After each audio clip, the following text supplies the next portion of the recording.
Hi, hello again, and welcome. This is Revitalized, a guide to burn. Oh, look, we've got another person. So this is Revitalized, a guide to burnout for the visionary educator. I am, in fact, Caitlin, so you are all in the right place. And to get us going, one of the things I was going to mention is one of my housekeeping items is to talk about the cameras. So my first invitation to you, this is so important, is that for the next hour, you are invited to get as comfortable as possible, as comfortable as you wish. So that might be like horizontal on the floor. That might be cozied up in your favorite chair. It could just be sitting at your desk, whatever is most accessible for you today. And the reason for that, I mean, there's a couple of reasons, but importantly, my target audience is burned out arts educators and creative professionals. So I would be remiss if I didn't allow you to have some time to breathe and be in your body for a moment while we talk about the burnout in and of itself. My name is Caitlin, as I said. My pronouns are she, her, and they, them.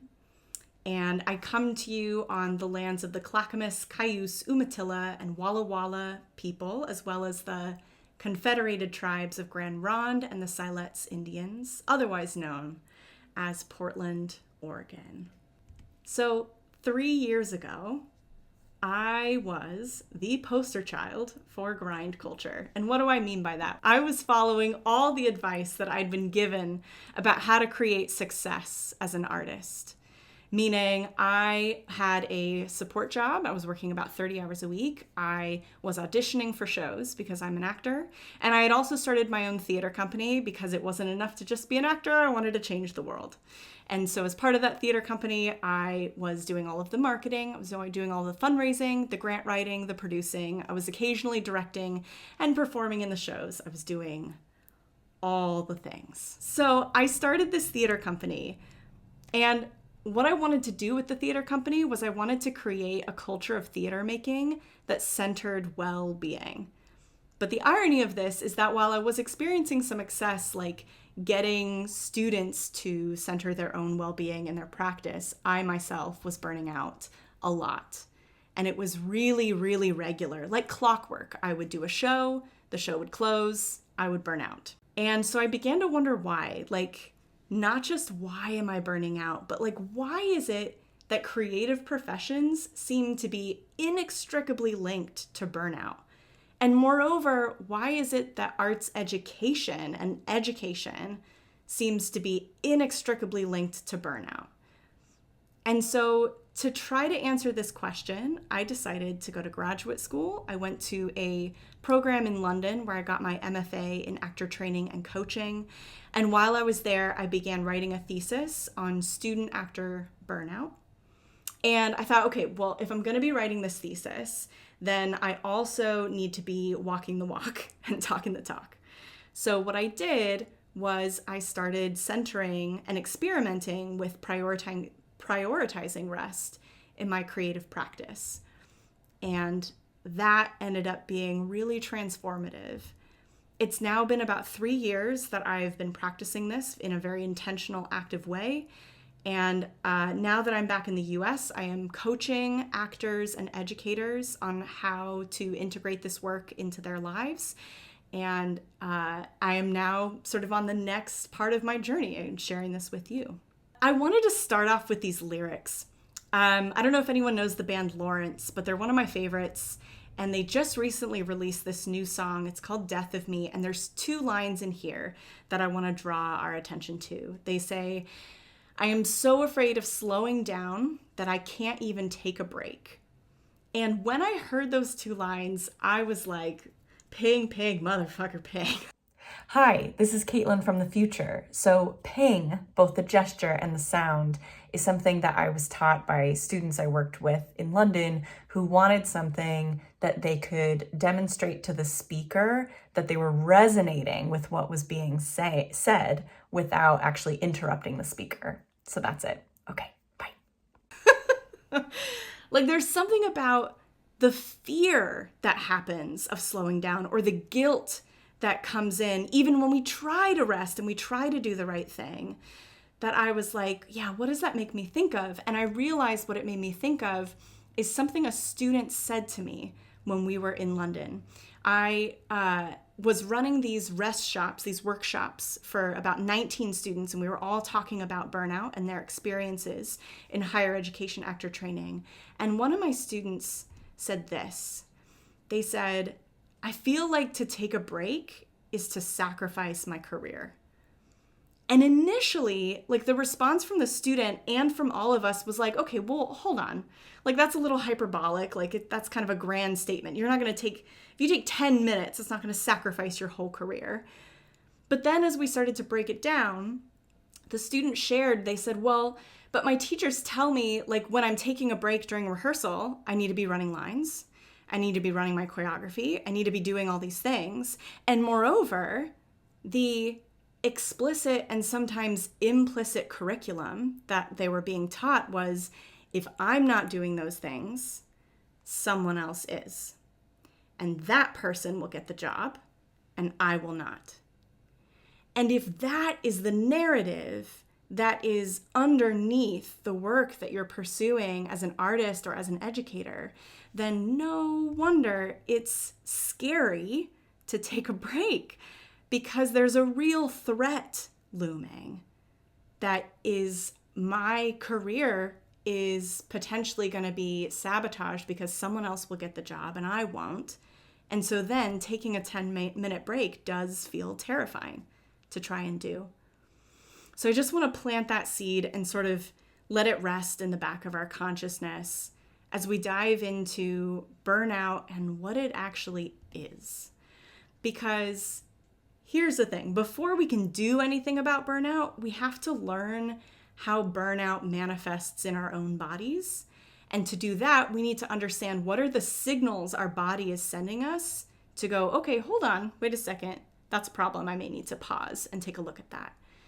So I want to start with 2 questions that you can add to in the chat. So what does burnout feel like in your body? Or what are your indicators that you're burning out or that you're burned out? So how do you know? I wanna speak briefly to so many of folks that I've worked with on this work have noticed the overlap between burnout, anxiety, and depression. And you're correct. You're correct for seeing that there's overlap there. And I often get this question, which is like, well, what is the difference if there's so much overlap between the symptoms of burnout and anxiety and depression? And I think the best response that I've seen and in the research that I've uncovered is that burnout symptoms are human symptoms. And the way that burnout is useful as a framework is when it relates specifically to your career and to the work that you're trying to do. Burnout was a term that emerged in the 1970s by Herbert Freudenberger, but he pulled this term from nurses and doctors who were working at a clinic, and they were using it colloquially to describe an experience that they were having. So it is very much about a human experience that then we placed a framework on. So yes, like noticing that it has crossover with depression is a great thing to notice about how it manifests in your body. And we'll also talk specifically about why it feels like certain aspects of depression a little later in the webinar. I once read a book on professional acting, on how to be a professional actor, and it specifically said in the book, your relationships will suffer, and that's part of being an actor. Like part of, if you want to succeed, you have to relinquish having healthy relationships, like word for word. So these things are both implicit in creative world and very explicit. So in case we needed any other indicators for what burnout looks like, we will, let's pop over to science for a hot second. So we've got clinical definitions of burnout. In the clinical spaces, burnout is usually characterized by 3 things. We look at emotional exhaustion, depersonalization or cynicism toward your work, and a decreased sense of professional efficacy. And all that last one means is it just means that you begin to feel like you don't have the capacity or the resources to effectively meet the demands of your job. all of which just came down in the indicators that you were naming before.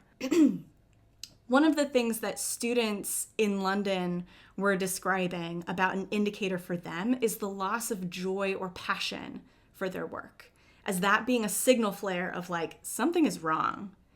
And isn't that so relevant for us as creatives and arts educators? Because we started this thing because we love it. So if we no longer have access to that joy, yeah, that should be a signal. That should be a reason that we pause and reassess and sort of go, what's going on there? And I have here a description from one of my students who gave me permission to share this with you. I thought this was a great description of what burnout felt like for them. They said, in the winter period of my first year, I felt extreme burnout, and I just started to sort of doubt everything. I really enjoyed doing this course, but I thought about quitting. I thought about going into completely different fields. It just felt like being in a lifeboat for a while, waiting to get back to that ship, which I guess for me represents being directional in your life, feeling like you're headed somewhere instead of just floating in the middle of an ocean. And we're going to come back to this quote and specifically pin down the ways in which burnout is manifesting in this description. But I just love that image of like floating in the middle of the ocean. And this is really key. Burnout disconnects us from our internal navigation. We have a sense now of like, what do I need to be paying attention to that asks me to pause and reassess? So now if we zoom out a little bit and we ask ourselves, okay, but what is actually contributing to those symptoms? Like, what is contributing to burnout? There are actually multitude of factors. In clinical studies, they look at 6. There's 6 of them. But I'm going to actually focus us on one that I think is particularly relevant for creatives and for arts educators, and it's scarcity. Because we are inundated with scarcity, both as educators and as creatives, and we are inundated with scarcity on multiple levels. We are inundated with scarcity on a cultural level and the devaluing of arts institutions. There's institutional scarcity and a lack of financial resources, and there's personal scarcities, narratives about not being enough. You need to have XYZ certifications before you are a real artist of some kind.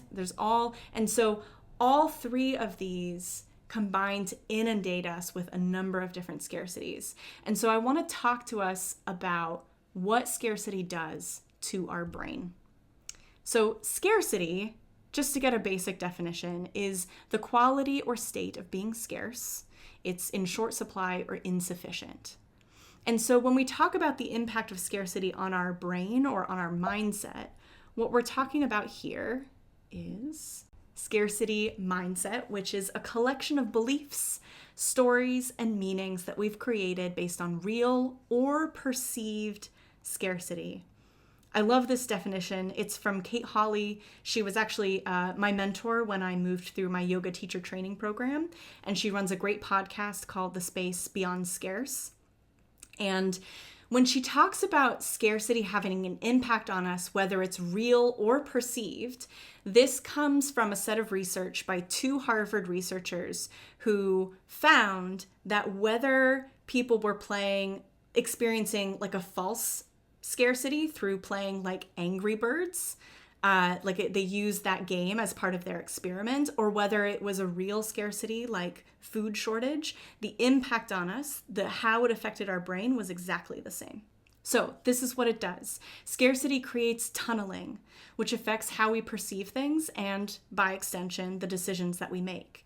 Tunneling is when we focus on solving the scarcity at hand to the detriment of other longer-term needs. So when we have a scarcity in front of us, like there's not enough time, let's say there's a deadline ahead, we start to go, okay, that birthday party, I don't need to go to that birthday party. Or we go, like going to the gym this week, I don't need to do those things, because what we're focused on is solving the scarcity in front of us. And the reason we tunnel in this way is because of what happens to our nervous system when we encounter scarcity. tunneling is essentially a survival response. So here is a little overview of what happens in our nervous system when we encounter scarcity. Let's say our nervous system detects a scarcity. So our nervous system is constantly scanning our environment for cues of safety and cues of danger. Scarcity, it detects as a threat. This is a cue of danger for our nervous system. So if there's not enough time, if we're running up against a deadline, we will initiate a fight or flight survival response, otherwise known as our sympathetic activated response. When that happens, you might experiencing it as panic, as anxiety, or as a sense of urgency as chemicals flood our system, preparing us to fight or flee. And when that happens, our attention tunnels in to solve the scarcity at hand. We become blind to anything that falls outside of that tunnel. And then in an ideal scenario, the deadline is resolved. So we meet the deadline and our nervous system is cued that we are safe.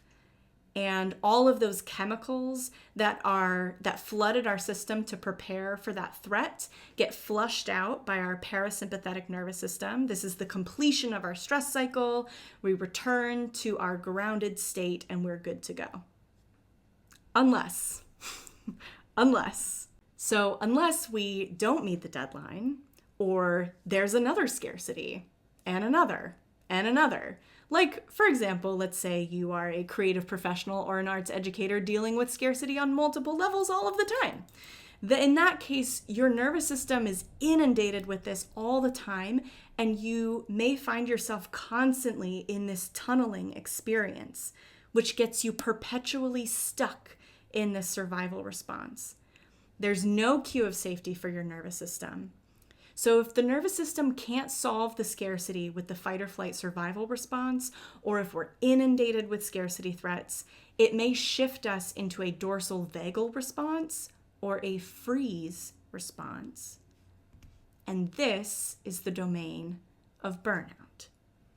So on the left here, I have included a description of the dorsal vagal or system of shutdown response as described by Deb Dana.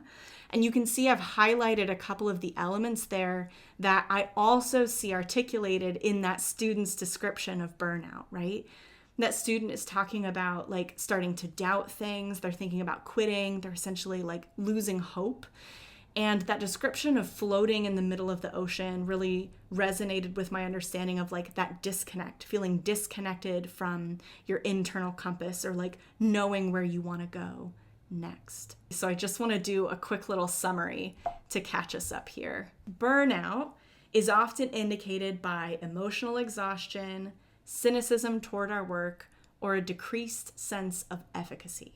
We might feel less joy or passion for our work or feel lost and directionless. Scarcity contributes to burnout by triggering a survival response in us, and we can get stuck in this survival response because of tunneling. When we can't solve the scarcity at hand, or when we're inundated with scarcity after scarcity after scarcity, we can burn out. Stuck in tunnel vision and surrounded by scarcity narratives, I began to think that after 6 years of running Enso, my theater company, that there wasn't a pathway where I could pursue a creative profession without also sacrificing my well-being. Try as I might, I couldn't see it. I couldn't imagine it. So this, for me, is the real pickle of burnout. So when I see burnout being described in lots of other major publications or areas, often what I see is that the problem with burnout is that it's keeping us from being productive.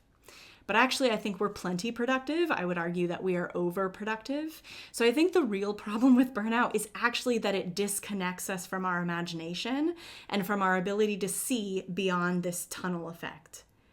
But in order to disrupt cycles of burnout and sustain our beautiful, life-changing work, we need to imagine pathways forward beyond our tunneled vision. So, how do we do that? How do we disrupt burnout, reclaim our imagination, and dare I say it, change the world? So let's start with disrupting burnout. We know that when we're burned out, our nervous system is in survival mode. So first things first, we need to send cues of safety to our nervous system so that we can shift out of survival mode and into what's called our ventral vagal state, or our system of connection. There's lots of ways of doing this, and I am going to invite us into just one that's super quick. It's a very quick breath exercise that you can take with you. I will demonstrate how this works first, and then I will guide us to do it together. First, you're going to exhale all of the breath out of your body, and then we're going to inhale for 3. So it'll look something like this. Inhale for 3. Now I'm going to hold for 7. 1, 2, 3, 4, 5, 6, 7. And then I'm going to exhale on a shh for 8. Shh.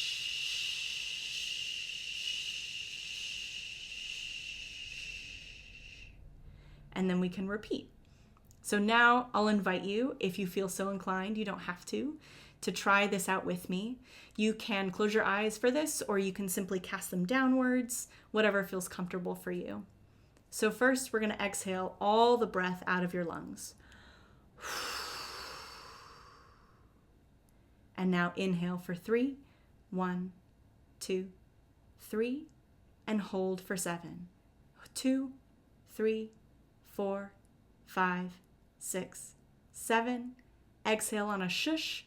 1, 2, 3, 4, 5, 6, 7, 8. Really nice.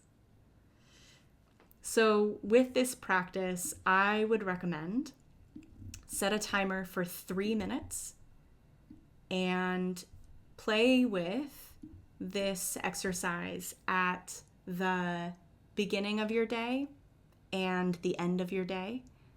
Maybe associate it with something particular that you do. So before you sit down for dinner, or like I always make tea in the morning, so I'll usually do this breath practice like before or after making tea, so it's easier to remember. And experiment with noticing how you feel at the end of 3 minutes. Once we have grounded in our ventral vagal state, we can start to play with possibilities. We can ask ourselves questions that intentionally open up that tunnel vision. Questions like, what options might I be missing because they're outside of my tunnel? What's possible beyond this binary I'm believing? Or is it true that there are no other pathways forward? So one of the first things that I look for to notice if I'm trapped in a scarcity mindset and on that path toward burnout is my thinking binary?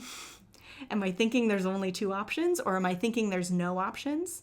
That's a really good signal that somewhere in there I'm believing a not enough statement, meaning there's not enough time or I'm not enough. And that's a great indicator that scarcity has sort of tunneled in. My nervous system is feeling threatened by it. And so once I've grounded myself, shifted out of that survival response, I can then start to open my imagination and go, okay, what else am I missing? What else might be out there? And I have a little cozy tip here. There's a reason I asked you all to get as comfortable as possible. So I invite you to experiment with asking these questions to yourself, like as comfy as possible. Float possibilities while you lie on the floor, curl up in your favorite chair, or snuggle in a blanket fort. You might be surprised by what emerges. And again, it's about cues to our nervous system of safety, right? So this is why I invite you to be as comfortable as possible, is you are just sending as many cues to your sweet nervous system that it is safe for your imagination to open up in this way. Reconnected to our imagination, we can draw on our creativity, a skill that we all have, that we have honed for years and years and years. We are literally experts in our field to bridge imagined possibilities into reality. And for this, I'm going to share a quick example of one way that I did this when I was in London. So I was working on my thesis, And I had decided that I was going to write it in a dissertation format, which is essentially a really long, boring essay. And I was about 3 weeks into this when I thought I was going to die. I was so deeply bored, and I kept waking up in the morning and just feeling like, I hate this. Like, I love this subject. I literally picked it, but I hate this. And this is horrific and awful.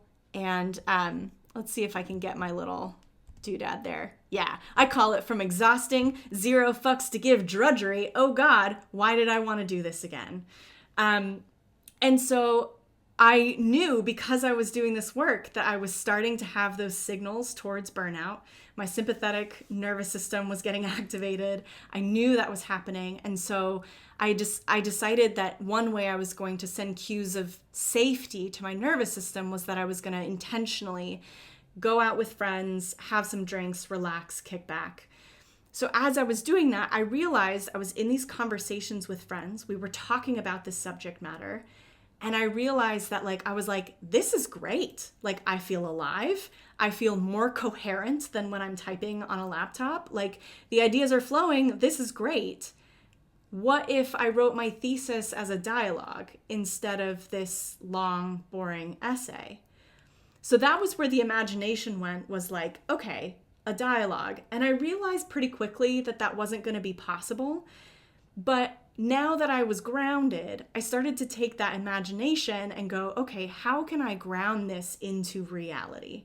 So what I did is I started recording conversations with my friends, and I got permission from my professor to do this. I transcribed all of our conversations, and I used those to write the chapters of my thesis. So it's not always that what we imagine is capable of transplanting into reality exactly the way we imagine it, but this is what creativity is for, is about taking small aspects of it and making them more real than they otherwise would be. So, from exhausting, zero fucks to give drudgery to revitalized, enthused inspiration. And it was so much more fun to write my thesis drawing on conversations than it was for me to just sit there and try to write boring chapters day after day after day. So lastly, to wrap us up, I want to offer some arenas for where this work can show up in your life. So one place it might show up is as an implicit pedagogy, or the hidden curriculum with your work. So the hidden curriculum is the culture of your classroom or the culture of your creative practice. So one question I have here is, if I'm teaching my students a work ethic implicitly, what am I teaching them about their creative rest ethic? And then explicitly, can your students articulate or demonstrate the role of rest in their creative practice? And then finally, looking at your own work and your own life, what would it look like for rest and vitality to be the foundational framework for your decision making? So with that, I'll wrap us up here. If you have a little bit more time, I would really appreciate your feedback, because I am in the process of developing this work. I'm also in the process of trying to find the right audience for this work. So it'd be great to know if this was useful. Hi, Caitlin from the future here again. So I know I included an extremely brief land acknowledgement at the beginning of this webinar, but I just want to pause here to highlight the relevance of this to the work that I do. So I have this quote here from an amazing Indigenous author named Robin Wall Kimmerer, and she says, "The land knows you even when you are lost." And I thought this was particularly relevant when we're talking about the way that burnout disconnects us from ourselves, disconnects us from that internal compass. And that land, and creating and building a relationship with land, is a wonderful way of creating cues of safety for your nervous system. And moreover, I'll just read some of the text here. So given that many of the narratives and belief systems we've inherited through colonial systems contribute to burnout. It feels especially important to pause and acknowledge the land we currently occupy and the people whose cultures were and continue to be systematically eradicated. The work I do with creatives and arts educators is deeply informed by marginalized perspectives, and I encourage you to take a look at the resources I've included at the end of this webinar and dive deeper. Thanks very much. If anybody has any other questions, like tomorrow you rest on it and you're like, another question popped into my head, just email me. I'm an open book and would love to keep talking about this. Thank you so much, y'all. Have a lovely rest of your day, and please rest if you can.